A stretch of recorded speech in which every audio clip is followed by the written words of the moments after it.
Some people have asked me why do I recycle, and I guess I recycle in honor of my late parents who were always recycling. They always were utilizing things multiple times. My mother used to keep bread bags under the counter in a drawer so that we could have a way to carry our lunch to school. It's a great way to carry a lunch because a paper bag can get wet if it rains, and a plastic bag can hold things just fine, especially if it comes from a good set of grains in terms of a good old fashioned bread that was once in there. She also was very big about reusing microwavable containers because we always had something to heat up or reheat from leftovers. She also did a great job in disposing of cans because she would pull the tab off to collect for Riley Hospital, which was a place back home that served children with difficulties and challenges like cancer. But then she would take the can and rinse it out so that there would be no muss, no fuss, no stickiness, and no attraction of bugs in our recycling bin. And then my father would had a can crusher that he would crush the aluminum in. Now, why were we recycling aluminum? Because it's a rare commodity today. We don't have the same volume of aluminum going on, and by taking a can and recycling it, we're reestablishing and restoring the aluminum that we need for the canned goods that we literally need in America to keep things safe for a lifetime.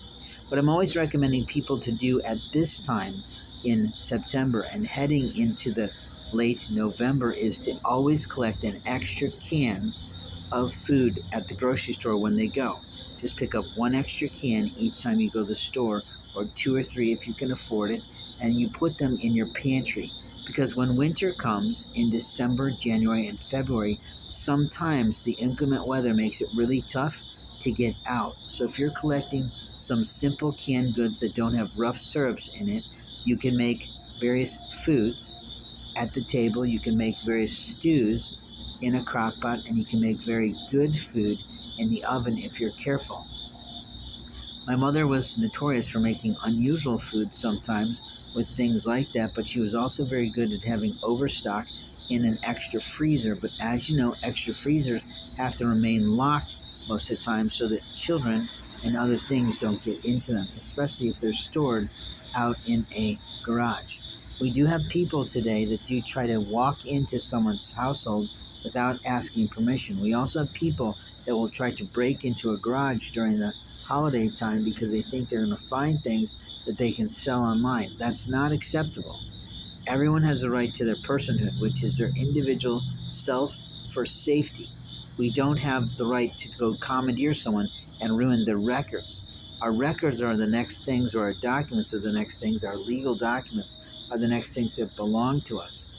Those personal paperwork belong to us. No other individual has a right to look at those. And that is in the areas of privacy that you all know, from banking across to our family legacy. In other words, something that we've been left over in terms of someone's inheritance.